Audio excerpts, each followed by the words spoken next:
Shalom. Shalom. Selamat berjumpa lagi dengan kami, saya Alfred Samosir dan Bapak Gunter Sianturi. Amin. Dalam acara menggali kebenaran firman Tuhan. Amin. Dengan tema suam-suam kuku. Amin. Shalom Bapak Gunter Sianturi. Shalom. Begini Pak, saya mau bertanya kepada Bapak mengenai tema tadi suam-suam kuku. Ada beberapa pertanyaan yang akan saya berikan kepada Bapak.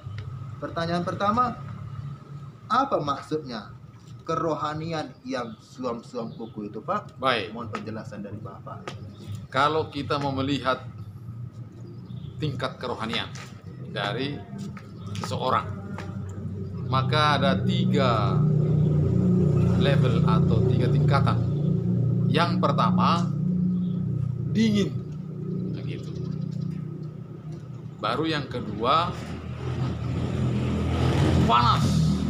Tapi di tengah-tengahnya ada yang disebut suam-suam kuku. Samalah dengan kejadian hidup sehari-hari, bahwa dalam kehidupan ini ada yang biasa-biasa saja, sedang-sedang. Tapi ada juga yang kerja keras. Ada juga yang memang pemalas. Nah, kerohanian juga bisa dikategorikan seperti itu. Nah, mari kita baca dulu dalam Wahyu pasal 3 ayat 15 dan 16. Wahyu pasal 3 ayat 15 dan 16. Firman Tuhan, aku tahu segala pekerjaanmu, engkau tidak dingin dan tidak panas. Alangkah baiknya jika engkau dingin atau panas. Jadi karena engkau suam-suam kuku dan tidak dingin atau panas, aku akan memuntahkan engkau dari mulutku. Tuhan bilang ada tingkat kerohanian yang berada di antara dingin dan panas. Namanya suam-suam kuku. Tapi suam-suam kuku itu tidak berlaku. Tuhan bilang, alangkah engkau kalau benar-benar ketahuan. Dingin, ya. Kalau dingin, jelas kau musuhku, lawanku. Panas, ya, kau kawanku, kau sahabatku, kau orang benar. Tapi ada di tengah-tengah antara dingin dan panas, itulah suam-suam kuku.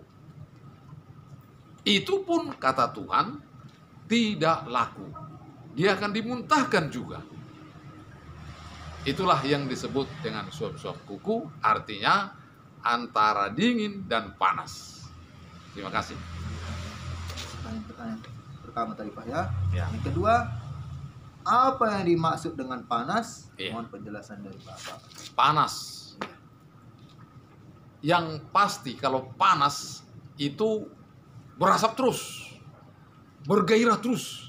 Nah, mari kita baca dulu dalam Mazmur pasal 1 ayat 1 sampai 3.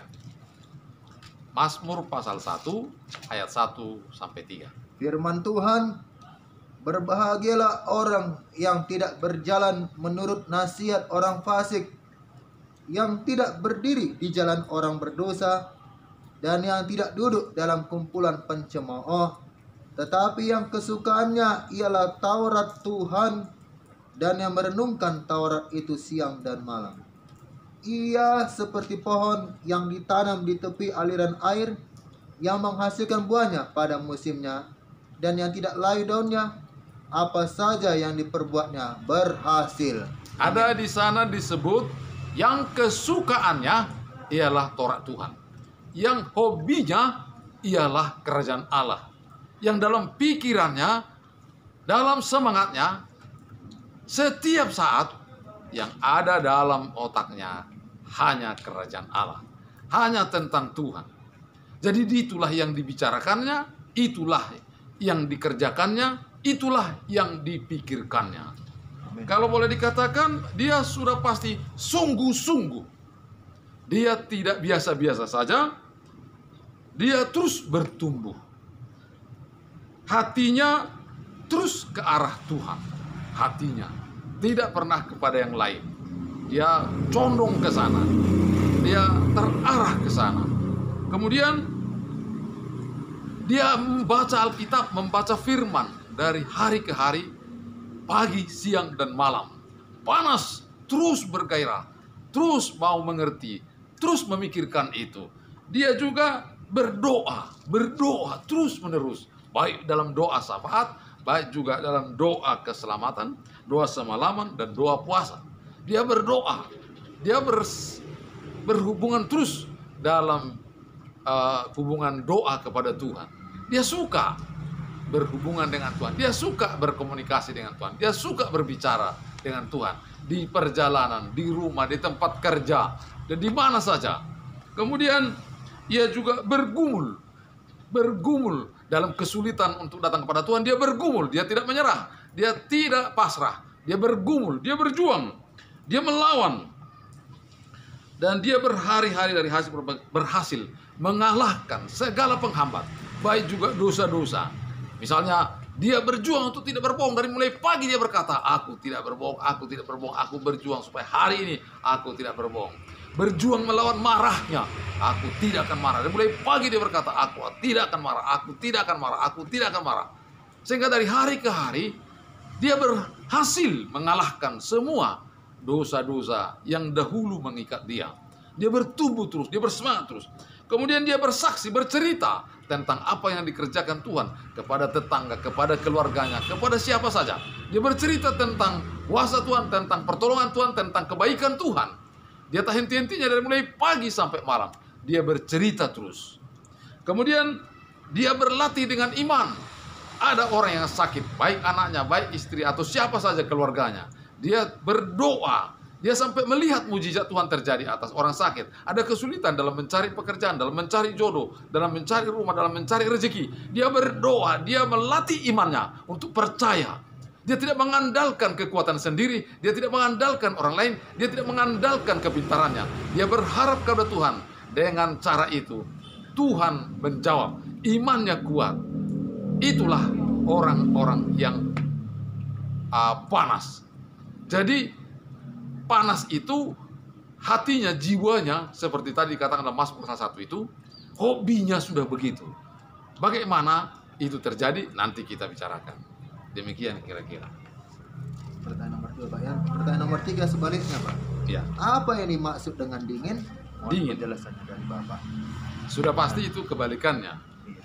Dingin itu ada ketidakpercayaan. Dia tidak sungguh-sungguh, bahkan mungkin mengejek. Ya, mungkin bukan orang percaya, ya bukan orang Kristen, tapi bisa juga orang Kristen, tapi tidak di situ hatinya, dingin. Bagi Tuhan itu perlu bagi dia untuk mengetahui status seseorang. Apakah ia lawannya? Kalau dingin jelas lawan Tuhan. Mari kita baca dulu satu firman dari Mazmur 73. Mazmur 73. Kita baca ayat 2 sampai 19. Firman Tuhan, tetapi aku sedikit lagi maka kakiku terpeleset. Nyaris aku tergelincir sebab aku cemburu kepada pembual-pembual. Kalau aku melihat kemujuran orang-orang fasik, sebab kesakitan tidak ada pada mereka. Sehat dan gemuk tubuh mereka. Mereka tidak mengalami kesusahan manusia, dan mereka tidak kena tulah seperti orang lain. Sebab itu mereka berkalungkan kecongkakan dan berpakaian kekerasan. Karena kegemukan, kesalahan mereka menyolok. Hati mereka meluap-luap dengan sangkaan. Mereka menyindir dan mengata-ngatai dengan jahatnya. Hal pemerasan dibicarakan mereka dengan tinggi hati. Mereka membuka mulut melawan langit, dan lidah mereka membual di bumi. Sebab itu orang-orang berbalik kepada mereka, mendapatkan mereka seperti air yang berlimpah-limpah. Dan mereka berkata, bagaimana Allah tahu hal itu? Adakah pengetahuan pada yang maha tinggi? Sesungguhnya itulah orang-orang fasik. Mereka menambah harta benda dan senang selamanya. Sia-sia sama sekali aku mempertahankan hati yang bersih dan membasuh tanganku tanda tak bersalah. Namun sepanjang hari aku kena tulah dan kena hukum setiap pagi. Seandainya aku berkata, aku mau berkata-kata seperti itu, maka sesungguhnya aku telah berkhianat kepada angkatan anak-anakmu. Tetapi ketika aku bermaksud untuk mengetahuinya, hal itu menjadi kesulitan di mataku. Sampai aku masuk ke dalam tempat kudus Allah dan memperhatikan kesudahan mereka. Sesungguhnya di tempat-tempat licin kau taruh mereka, kau jatuhkan mereka sehingga hancur. Betapa binasa mereka dalam sekejap mata, lenyap, habis oleh karena kedahsyatan. Ya, jadi mereka sombong, mereka tidak percaya Tuhan, mereka malah melawan langit, melawan Tuhan. Apa itu Tuhan? Gak ada tahu apa-apa itu katanya. Dan mereka tidak kesakitan seperti orang-orang percaya. Oleh karena begitu, mereka pun gemuk. Pencarian mereka bertambah, dana bertambah hari, mereka bertambah tak percaya ada Tuhan. Itulah orang dingin. Itulah kerohanian yang dingin. Sama sekali tidak peduli dengan Tuhan. Itulah bentuk daripada yang kedua, orang yang dingin. Jelas tidak berpihak kepada Tuhan. Itulah yang disebut dengan dingin. Pertanyaan nomor 4 begini, Pak. Bagaimana supaya bisa panas? Mohon Ya. penjelasan dari Bapak. Tadi saya perlu jelaskan lagi bagaimana sebenarnya suam-suam kuku itu. Ya. Pasti di antara panas dan dingin. Setengah dia panas, setengah dia dingin. Itulah namanya suam-suam kuku. Tapi bagi Tuhan, walaupun dia setengah Tuhan, setengah dingin, bagi Tuhan juga tidak laku. Yang laku sama Tuhan hanya satu, yang panas. Amin. Yang panas. Jadi pastilah, mari kita baca dulu 2 Timotius 3 ayat 1 sampai 5.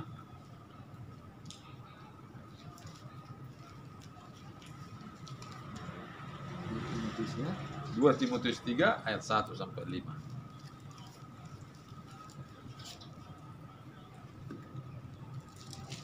Keadaan manusia pada akhir zaman.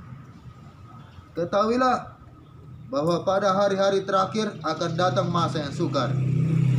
Manusia akan mencintai dirinya sendiri dan menjadi hamba uang.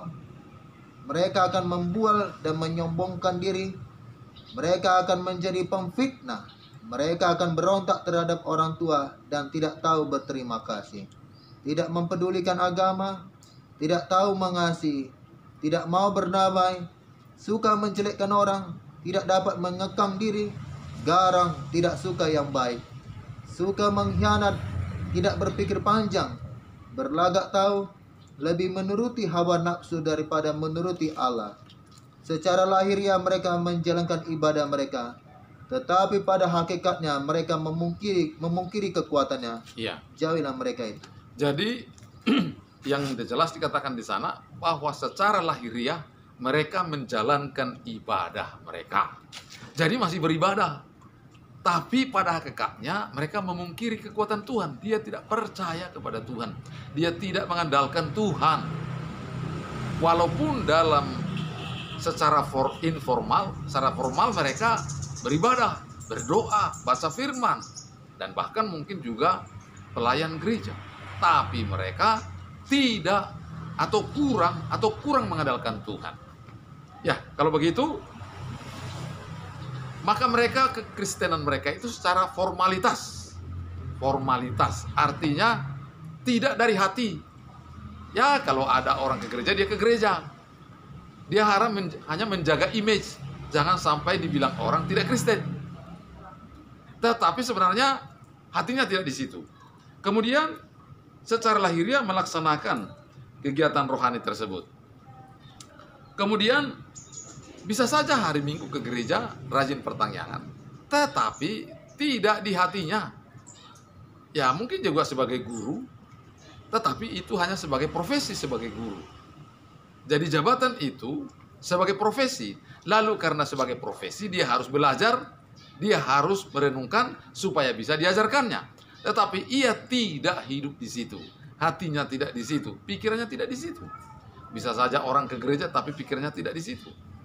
Kemudian tidak ada kegiatan rohani karena dorongan dalam hati, tapi karena tugas, bukan karena dorongan. Kalau sekiranya tidak ada lagi tugasnya itu, dia akan berhenti dan tidak melakukannya lagi.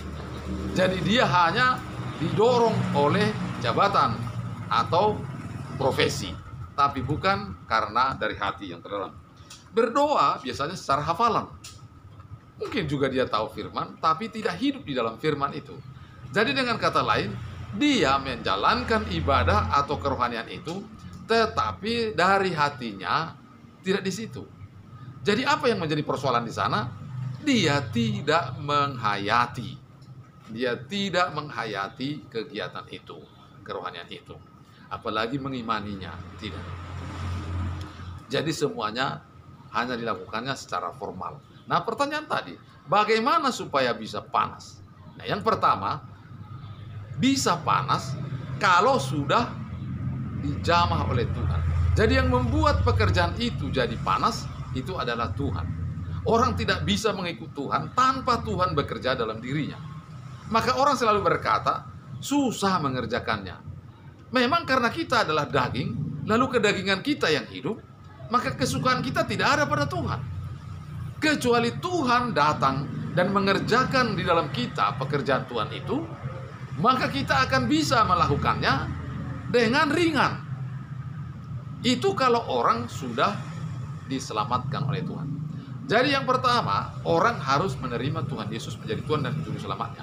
Dia harus sadar benar bahwa Yesuslah penolong, Yesuslah yang hidup dalam dirinya. Memang kita ini sudah jadi orang Kristen, tetapi belum tentu hidup dalam kekristenan.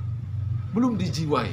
Jadi kita harus bertindak, harus berdoa kepada Tuhan. Ya Tuhan, hidupkanlah saya. Saya mau mengikut Engkau. Tolong saya, bangun saya, hidupkanlah saya. Hiduplah saya Tuhan, buat saya hidup. Jadikan saya jadi orang-orang percaya. Maka Tuhan akan bertindak. Dia berkata, jika orang membuka hatinya, maka aku akan masuk ke dalam dirinya. Dan aku akan berdiam di sana dan akan bekerja dan membuatnya menjadi penurut bagi saya. Itu Wahyu pasal 3 ayat 20. Jadi yang pertama yang harus kita kerjakan ialah harus lahir baru. Lahir baru itu artinya hidup dalam Tuhan. Tuhan masuk dalam kita. Kita bertobat, kita sungguh-sungguh. Kita mengatakan, ya Tuhan tolong saya. Tolong saya. Itu harus juga dikatakan dengan tegas. Maka nanti Tuhan akan bekerja. Dan semua orang yang menerimanya diberinya kuasa menjadi anak-anak Allah. Kemudian setelah itu barulah Tuhan bekerja, maka akan terjadi pertumbuhan. Orang akan berubah menjadi lahir baru. Tadinya singa yang makan lembu, makan kambing, berubah menjadi domba yang menjadi makan rumput. Dan tidak perlu disuruh makan rumput, dia akan makan rumput. Karena apa? Kodratnya sudah berubah. Jadi bertumbuh menjadi panas itu bukan karena kita berjuang, tetapi Tuhan telah mengubahkan kita menjadi warga sorga, sehingga kerajaan sorga itu bukan lagi aneh, bukan lagi hal baru bagi kita, tapi kita ada di dalamnya. Kodrat kita akan bisa berjalan dalam semuanya itu.